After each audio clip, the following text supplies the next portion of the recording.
Breaking news Telugu రాష్ట్రాల్లో MLA కోట MLC ఎన్నికలకు EC schedule release చేసింది. తెలంగాణ ఏపీలోని 5 ఎమ్మెల్సీ స్థానాలకు ఎన్నికలు జరగనున్నాయి. మార్చి 3న నోటిఫికేషన్ రానుంది. మార్చి 20న పోలింగ్, అదే రోజున కౌంటింగ్ చేసి రిజల్ట్ ని విడుదల చేస్తారు.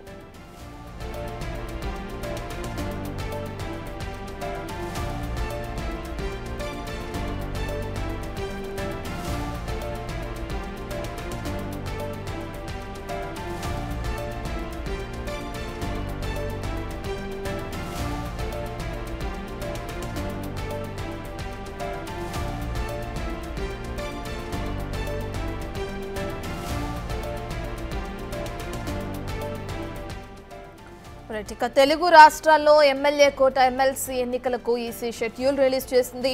తెలంగాణ ఏపీలోని 5 ఎమ్మెల్సీ స్థానాలకు ఎన్నికలు జరగనున్నాయి. మార్చి 3న నోటిఫికేషన్ రానుంది. మార్చి 20న పోలింగ్, అదే రోజున కౌంటింగ్ చేసి రిజల్ట్ ని విడుదల చేస్తారు.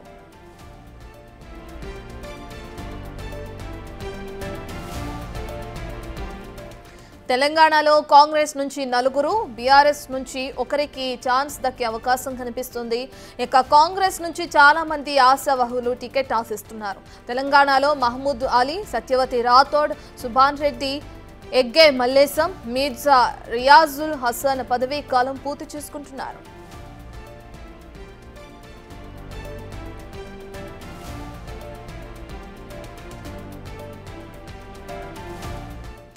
ఏపీలో మొత్తం 5 స్థానాలు కూడా కూటమికే దక్కే అవకాశాలున్నాయి. జంగా కృష్ణమూర్తి, అశోక్ బాబు, దువ్వారపు రామారావు, తిరుమల నాయుడు, యనమల రామకృష్ణుడు వారి పదవీ కాలం పూర్తి చేసుకుంటున్నారు. పవన్ సోదరుడు నాగబాబుకి ఎమ్మెల్సీ ఇస్తామని ఇప్పటికే ప్రకటన కూడా వచ్చింది. మిగిలిన స్థానాల్లో ఎవరనే దానిపై ఉత్కంఠ నెలకొంది.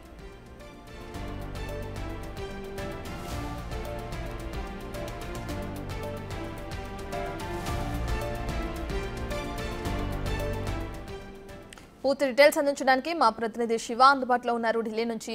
రైట్ శివ, ఇప్పటికే చూసుకుంటే అటు తెలంగాణ అలాగే ఏపీలోని ఎమ్మెల్సీ స్థానాలకి సంబంధించి నోటిఫికేషన్ విడుదల చేయడం మనం చూస్తున్నాం. ఈసీ దానికి సంబంధించిన డీటెయిల్స్ ఏ విధంగా ఉన్నాయి శివ? రైట్, తెలుగు రాష్ట్రాల్లో ఎమ్మెల్సీ ఎన్నికలకు కేంద్ర ఎన్నికల సంఘం షెడ్యూల్ విడుదల చేసింది. ఎమ్మెల్యే కోటాలో ఎమ్మెల్సీ ఎలక్షన్స్ జరగబోతున్నాయి. ఏప్రిల్ 5 తెలంగాణలో 5 స్థానాలకు ఎన్నికలు జరగబోతున్నాయి. ఇక మార్చి 3న వెలువడిన ఎమ్మెల్యే కోట ఎమ్మెల్సీ ఎన్నికల నోటిఫికేషన్ అనేది మార్చిలో విడుదల కాబోతుంది. మార్చి 20న ఉదయం 9 గంటల సాయంత్రం 5 గంటల వరకు ఈ పోలింగ్ జరగబోతుంది. ఇక అదే రోజు సాయంత్రం 5 గంటలకు ఓట్ల లెక్కింపు ఫలితాలు ఉండబోతున్నాయి. ఇక ఏపీలో మార్చి 29తో జంగా కృష్ణమూర్తి, దువ్వారపు రామారావు, పరుచూరి అశోక్ బాబు, బి తిరుమల నాయుడు, యనమల రామకృష్ణుడు పదవీ కాలం ఏపీలో మార్చి 29తో ముగియబోతుంది. ఈ నేపథ్యంలోనే ఇక్కడ కూడా ఎన్నికలు రాబోతున్నాయి. తెలంగాణలో మార్చి 29తో ఎన్నికలు ఈ మార్చి ముగుస్తున్నాయి. ఇక మహబూబాబాద్ అలీ, సత్యవతి రాథోడ్, సేరి సుభాష్ రెడ్డి, మల్లేశం అలాగే మీర్జా రియాజుల్ హాసన్ పదవీ కాలం కూడా తెలంగాణలో మార్చి 29తో ముగుస్తుంది. ఈ నేపథ్యంలోనే తెలుగు రాష్ట్రాలకు ఎన్నికల సంఘం ఎన్నికల షెడ్యూల్ విడుదల చేసింది. Right, thank you Shiva.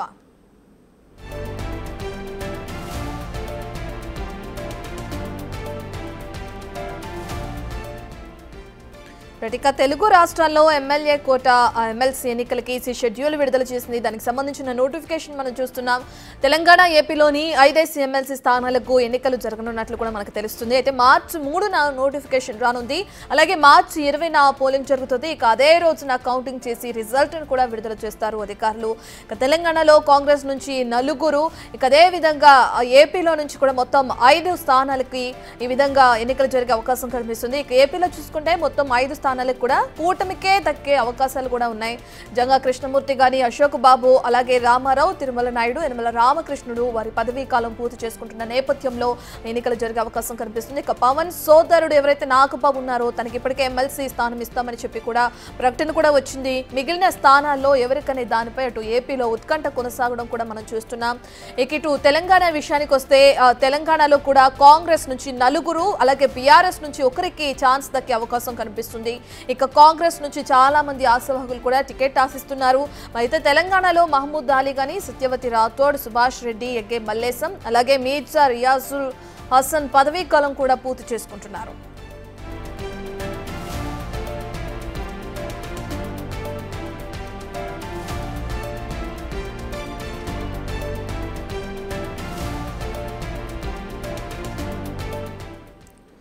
Right, ఇక మనం చూస్తున్నాం తెలుగు రాష్ట్రాల్లో ఎమ్మెల్యే కోట ఎమ్మెల్సీ ఎన్నికలకి సంబంధించి ఈసీ షెడ్యూల్ విడుదల చేయడం మనం చూస్తున్నాం. ఇక దీని ప్రకారం మార్చి 3న నోటిఫికేషన్ రానుంది. మార్చి 20న పోలింగ్ జరుగుతుంది.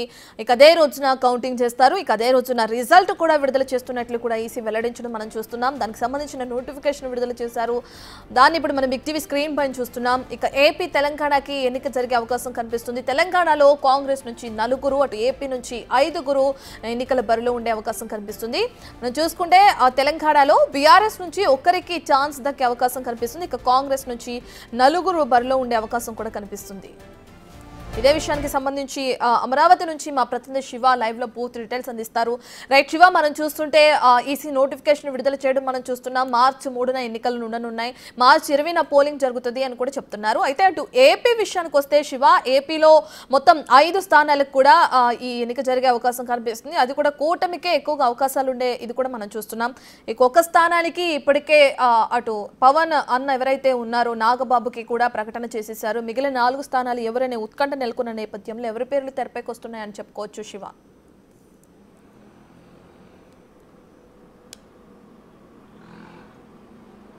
రైట్, మొత్తం మీద చూసుకుంటే ఆంధ్రప్రదేశ్లో 5 శాసనమండలి స్థానాలు ఎమ్మెల్సీ ఎన్నికలకు సంబంధించి కూడా ఖాళీలు ఏర్పడుతున్నాయి. వచ్చే నెల 29తో ఈ ఖాళీలు గడువు ముగిసిపోతుంది. దీంట్లో మార్చి 3వ తేదీకి సంబంధించి నోటిఫికేషన్, మార్చి 20న ఎన్నికలు జరగబోతున్నాయి. అయితే 5 స్థానాలు ఆంధ్రప్రదేశ్కి సంబంధించి దువ్వాడ రామారావు, ఎమ్మెల్సీ అశోక్ బాబు, జంగా కృష్ణమూర్తి, యనమల రామకృష్ణుడితో పాటుగా మరొక వ్యక్తి, మొత్తం 5 కూడా ఈ నామినేషన్లకు సంబంధించి కూడా తిరుమల నాయుడు, ఈ 5 కూడా పదవీ కాలం ముగిసిపోతుంది. ఈ 5 పదవీ కాలానికి సంబంధించి ఇప్పటికే డిప్యూటీ సీఎం జనసేన అధినేత పవన్ కళ్యాణ్ సోదరుడు నాగబాబుకి ఎమ్మెల్సీ ఇచ్చి మంత్రిని చేస్తానని చెప్పి గతంలో మాటిచ్చారు. దాని ప్రకారం జనసేన కోటాలో ఒక స్థానం పోతుంది. మరొకటి బీజేపీకి ఇచ్చి 3 స్థానాలు తెలుగుదేశం పార్టీ తీసుకునే అవకాశాలు కనిపిస్తూ ఉన్నాయి. ఎందుకంటే గతంలో ఒక స్థానం వచ్చినప్పుడు జనసేనకి ఇచ్చారు. ఆ తర్వాత 2 టీడీపీ తీసుకుంది. ఆ తర్వాత 3 రాజ్యసభ స్థానాలకు వచ్చి 2 టీడీపీ తీసుకుంది, 1 బీజేపీకి ఇచ్చింది. ఇప్పుడు 5 ఎమ్మెల్సీ స్థానాలు ఖాళీ రేపడుతున్న నేపథ్యంలో ఈ 5టికి సంబంధించి కూడా ఒకటి ఆల్రెడీ జంగా కృష్ణమూర్తి వైసీపీ నుంచి టీడీపీలోకి రావడం జరిగింది. అశోక్ బాబు, యనమల రామకృష్ణుడు ఆల్రెడీ టీడీపీలోనే ఉన్నారు. సో ఈ నేపథ్యంలో టీడీపీకి సంబంధించి ఎన్నికల సమయంలో దాదాపుగా 175 నియోజకవర్గాలకు సంబంధించి 45 నియోజకవర్గాల్లో అభ్యర్థులు మార్చడం కానీ కొత్త వారికి కానీ ఇచ్చిన పరిస్థితి కనిపించింది. ఈ నేపథ్యంలో వారిలో కొంతమందికి ఎమ్మెల్సీ ఇవ్వాలని చెప్పి కూడా ప్రపోజల్ వస్తున్నాయి. ముఖ్యంగా పిఠాపురం పవన్ కళ్యాణ్ కోసం త్యాగం చేసిన వర్మ, అలాగే జనసేన అధినేత నాగబాబు సోదరుడు నాగబాబు, ఇట్లా వీరందరికీ కూడా భర్తీ చేసే అవకాశాలు అయితే కనిపిస్తున్నాయి. ఇవన్నీ కూడా 6 సంవత్సరాలు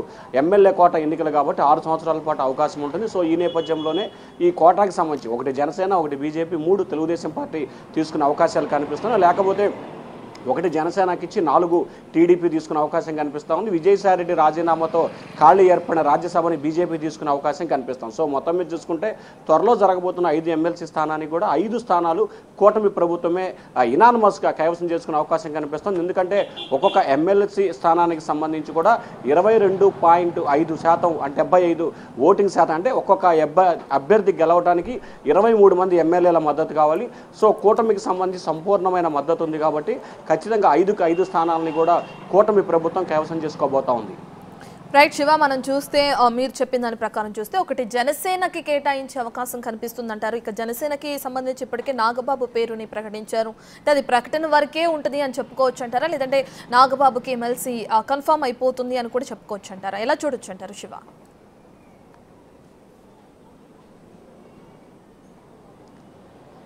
అంటే ప్రధానంగా చూసుకుంటే ఎమ్మెల్సీకి సంబంధించి నాగబాబుకి ఇస్తారా, లేకపోతే ఇంకొకరికి ఇస్తారా అనే అంశాన్ని మనం పక్కన పెడితే 5 ఎమ్మెల్సీ స్థానాలకు సంబంధించి ఖాళీలు ఏర్పడ్డ నేపథ్యంలో కూటమి ప్రభుత్వం తెలుగుదేశం, జనసేన, బీజేపీ మధ్య 100 పోస్టులు ఖాళీ ఉంటే 7 టీడీపీకి, 2 జనసేనకి, 1 బీజేపీకి ఇవ్వాలనేది ఒప్పందం.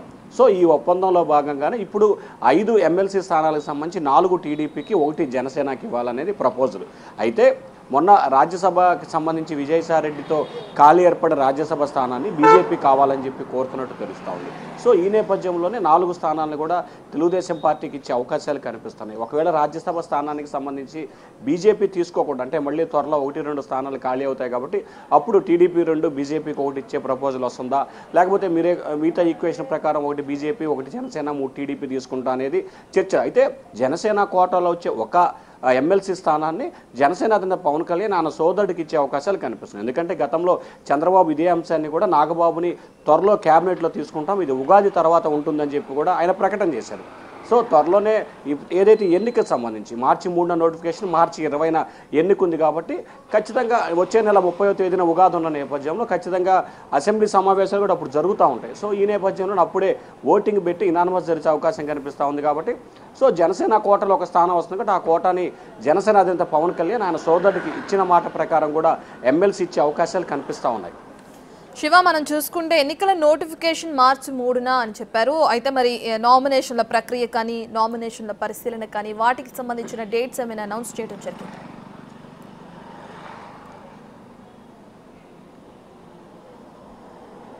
అంటే మార్చి 3వ తేదీకి సంబంధించి ఎన్నికల కోడ్ అంటే ఎన్నికల నోటిఫికేషన్ వెలువడుతుంది. మార్చి 10 నుంచి నామినేషన్ల ప్రక్రియ ప్రారంభం అవుతుంది. మార్చి 13న అంటే మార్చి 3కు సంబంధించి 10వ తేదీ వరకు నామినేషన్ల స్వీకరణ ఉంటుంది. మార్చి 11వ తేదీన స్క్రూటినీ, 12న విత్డ్రాయలు, 13న అధికార ప్రకటన ఉంటుంది. 13వ తేదీ నుంచి 20వ తేదీ వరకు కూడా ఆ ఎన్నికల షెడ్యూల్ అంటే ప్రచారానికి సంబంధించి పాయింట్ ఉంటుంది. సో మొత్తం 21 రోజుల నుంచి 14 నుంచి 21 రోజుల వ్యవధి ఉండే అవకాశం కనిపిస్తోంది. సో ఈ నేపథ్యంలోనే మార్చి 20వ తేదీన పోలింగ్ ఉంటుంది. సో ఎన్నికల ప్రక్రియకు సంబంధించి మార్చి 3న నోటిఫికేషన్ వెలువడిన తర్వాత మార్చి 20న ఎన్నిక జరుగుతుంది. అదే రోజు కూడా కౌంటింగ్ వెలువడటం, వెంటనే ఎన్నికల ఫలితాలు కూడా అదే రోజు వెలువడించే అవకాశం కనిపిస్తూ ఉంది. సో మనకి ప్రస్తుతం ఆంధ్రప్రదేశ్ పరిణామాలు కనుక గమనించినట్లయితే నామినేషన్లకు సంబంధించి 3వ తేదీ నుంచి 10వ తేదీ వరకు నామినేషన్ల ప్రక్రియ ఉంది కాబట్టి స్క్రూటినీ విత్డ్రాల కంటే దాదాపుగా 13వ తేదీ నాటికే ఎన్నికలు జరిగే అవకాశం కనబడుతుంది. ఎందుకంటే 5 స్థానాలకు సంబంధించి 5 నామినేషన్లే పడతాయి కాబట్టి 5గురు కూడా ఇనానిమస్ అయ్యే అవకాశం కనిపిస్తూ ఉంది. సో ఆంధ్రప్రదేశ్కి సంబంధించి ఎన్నికలు జరిగే అవకాశాలు ఒకవేళ గతంలో ఎమ్మెల్సీ స్థానాలు తక్కువ ఉండి అభ్యర్థులు ఎక్కువగా పోటీ పడతారు, టీడీపీ జనసేన అట్లా జరిగింది. కానీ ఈసారి అట్లా లేదు కాబట్టి కూటమి నుంచి 5గురు బరిలో ఉంటారు, 5గురు ఇనానిమస్ అయ్యే అవకాశం కనిపిస్తూ ఉంది.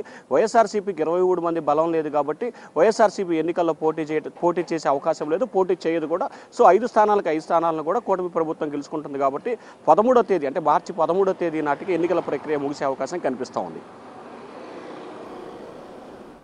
Right, thank you Shiva.